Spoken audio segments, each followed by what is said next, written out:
Before she was a princess, before she became a global icon, and before being called the most photographed woman in the world, Diana Spencer was just a young woman trying to find her place in a world that always felt cold and demanding to her. In the eyes of the public, she was the embodiment of a modern fairy tale, a sweet, gentle girl chosen to become the wife of the future King of England. But a closer look revealed that behind the shy smile was a soul in conflict.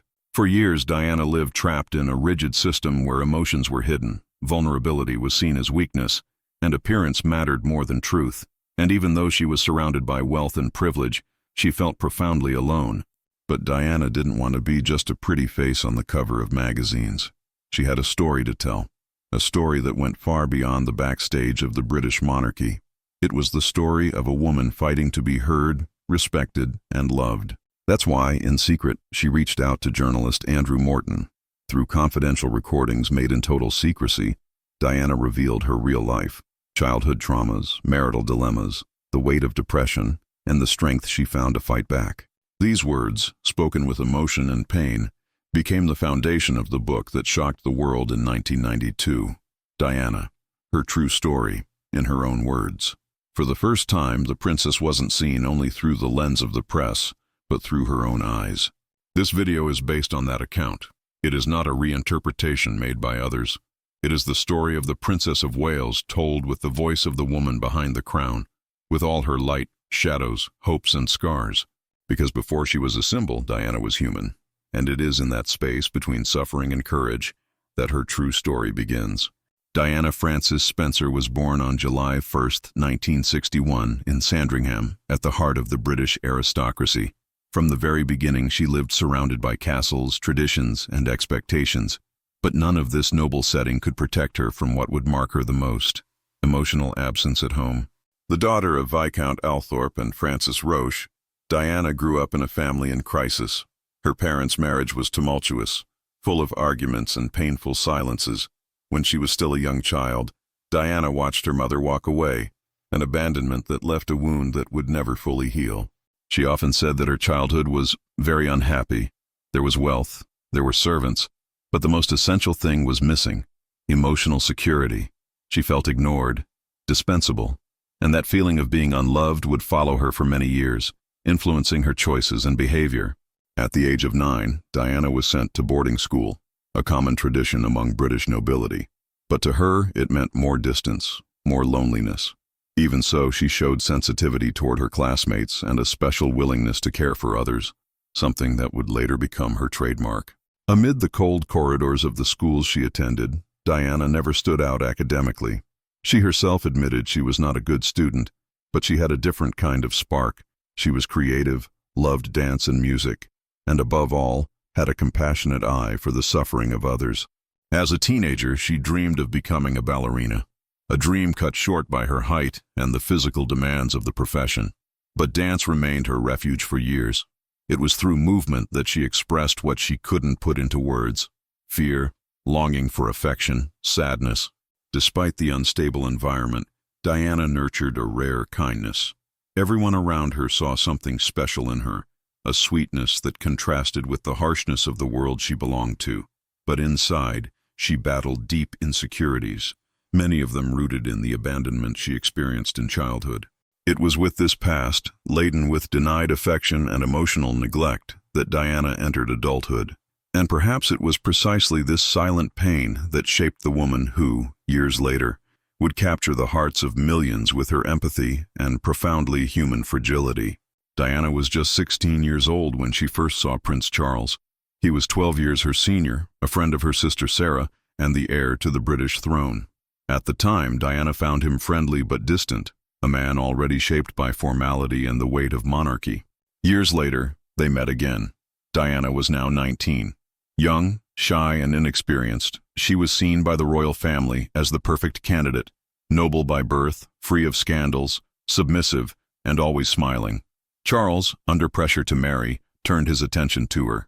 They saw each other a few times, exchanged a few words, and soon they were dating. But to Diana, it all felt surreal. The time between the beginning of their relationship and their engagement was incredibly short, just 6 months. Everything happened far too quickly. During that time, Diana felt more like an observer than a participant in her own story. The royal family didn't involve her, didn't prepare her, didn't embrace her. She was thrown into a world of rules and formalities with little guidance and much judgment. When Charles proposed, Diana accepted, but deep down, something unsettled her. Just before the engagement was announced, she overheard a conversation she would never forget. Charles telling a friend he was still in love with Camilla Parker Bowles. In that moment, she felt a chill down her spine. Still, she moved forward. The engagement was officially announced in February 1981.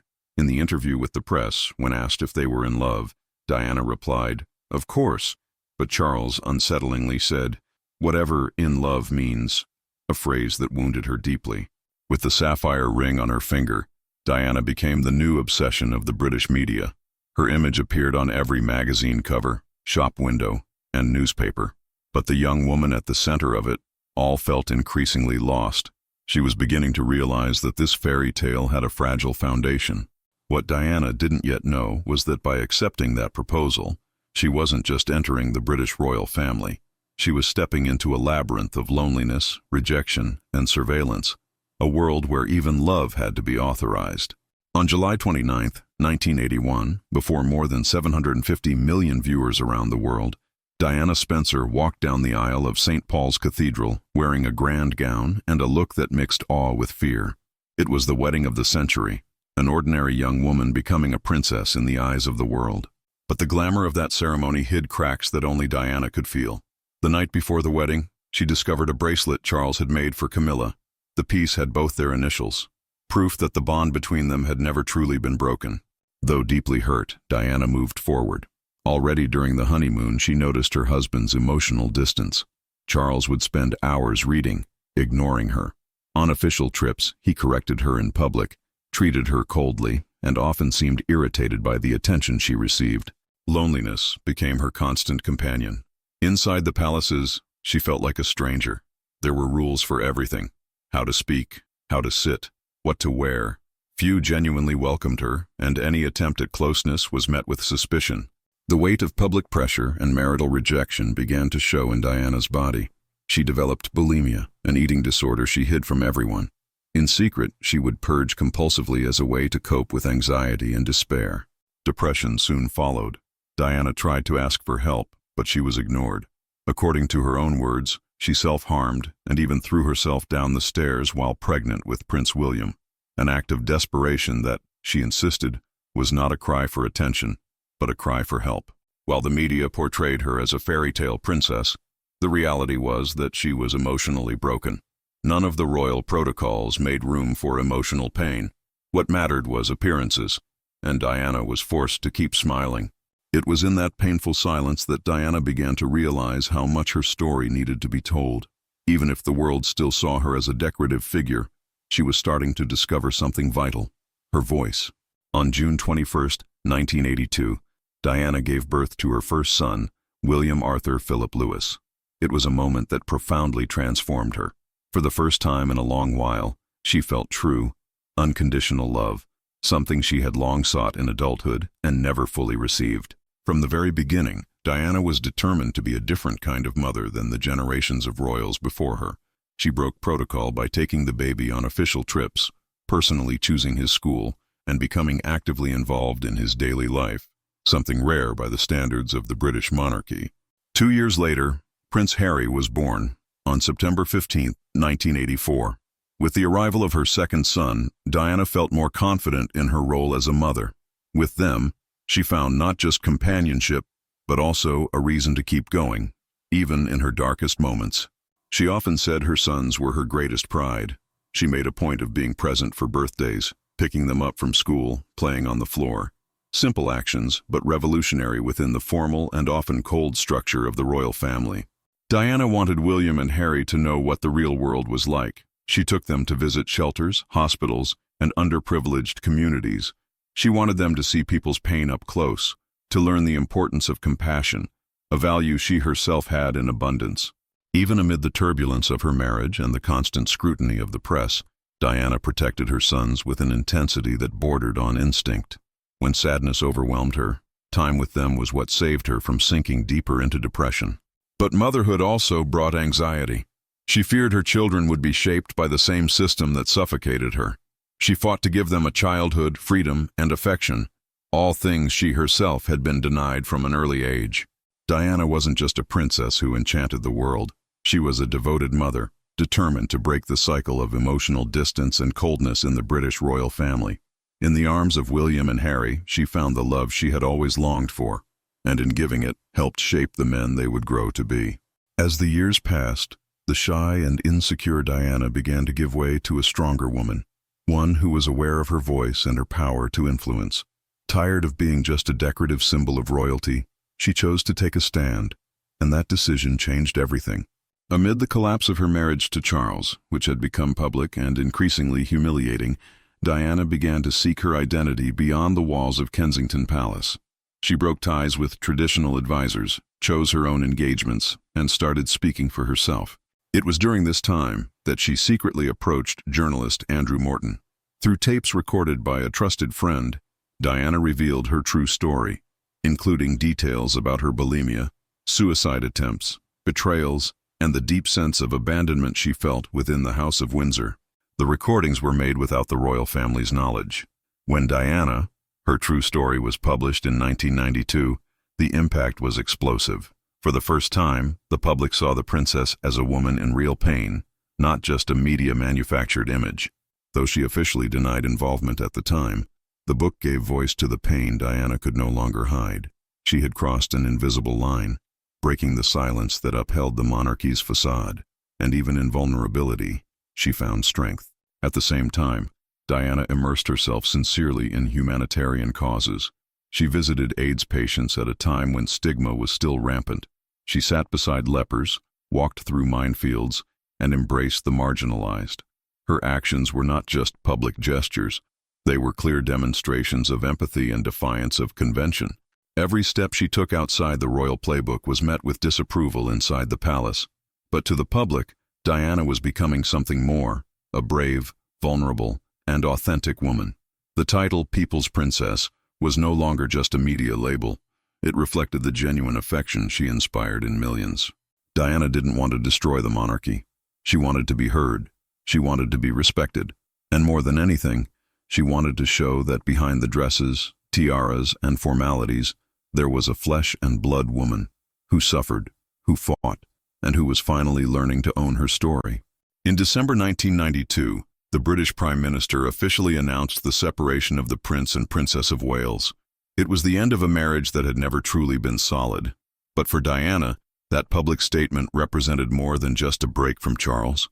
It marked the beginning of a new life. Although separated, they still shared official duties, residences, and most importantly, their children. The atmosphere was tense and often hostile.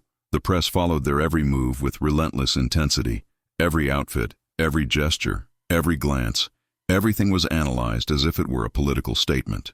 Amid the chaos, Diana underwent a deep process of self-discovery. She sought therapy, surrounded herself with trusted friends, and tried to reclaim the woman who had been lost during the years of submission and solitude. Little by little, she stopped being the figure the monarchy expected and began becoming who she truly was. Her style changed, her posture changed, and, most importantly, her view of the world changed. She was no longer silenced. She began choosing her causes more freely, giving revealing interviews, including the now famous conversation with Martin Bashir, where she publicly admitted the failure of her marriage and the existence of 3 people in the relationship. That interview, aired by the BBC in 1995, had global repercussions. Diana did not hold back when speaking of Charles's infidelity, her bulimia, the royal family's neglect, and her own search for purpose. For the first time, a British princess openly shared her pain with the world and was applauded for it. Shortly after that interview, Queen Elizabeth II demanded a formal divorce. In August 1996, Diana and Charles signed the papers. She lost the title of Her Royal Highness, but gained something far more valuable: the freedom to follow her own path. From that point on, Diana reinvented herself. She intensified her humanitarian work, expanded her international presence, and began using her visibility to give a voice to those who had none. She became a symbol of empathy and compassion, not out of obligation, but by choice. Freed from the monarchy, Diana finally blossomed. Yes, there was pain. Yes, there were scars that would never fade. But there was also a newfound strength. And behind the glamour that still surrounded her, there now beat the heart of a woman fully aware of her worth, free, whole, transformed. On the night of August 31st, 1997, the world came to a halt. Diana, the princess who had captivated millions and broken down the walls of royalty, died in a car accident in Paris at the age of 36.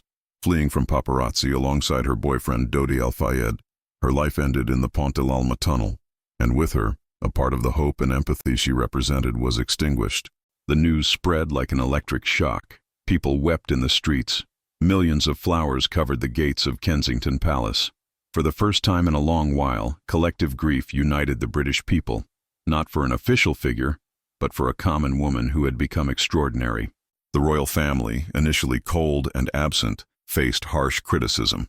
The monarchy had to bow to public pressure and allow Diana to be honored with the dignity her charisma and courage deserved. The funeral was watched by billions, and the words of her brother, Charles Spencer, moved the world. She needed no royal title to continue to generate her particular brand of magic. Diana's death was not just the end of a life. It marked a symbolic break. She showed that popular love can be more powerful than royal rituals, that vulnerability, empathy, and compassion can be more transformative than any protocol or noble title. But Diana's legacy did not end with her burial. It lives on in the causes she championed, the hugs she gave, the hands she held without fear. It lives in the children she raised with humanity and simplicity. William and Harry became conscious adults, willing to speak openly about mental health and to continue their mother's work. Diana also forever changed the way the British royal family relates to the public. After her, emotional distance was no longer an option. The monarchy had to adapt, to learn to smile more genuinely, to listen more empathetically, and to acknowledge suffering without turning away. Her impact transcended borders. The image of Diana kneeling in a minefield or sitting beside an AIDS patient remains a universal symbol of courage and humanity. She didn't want to be merely admired. She wanted to make a difference. Diana died young, but her story lives on, not as a fairy tale with a happy ending, but as a testimony to human complexity, marked by pain, struggle, choices, and love. The people's princess no longer belongs to the royal family. She belongs to the world.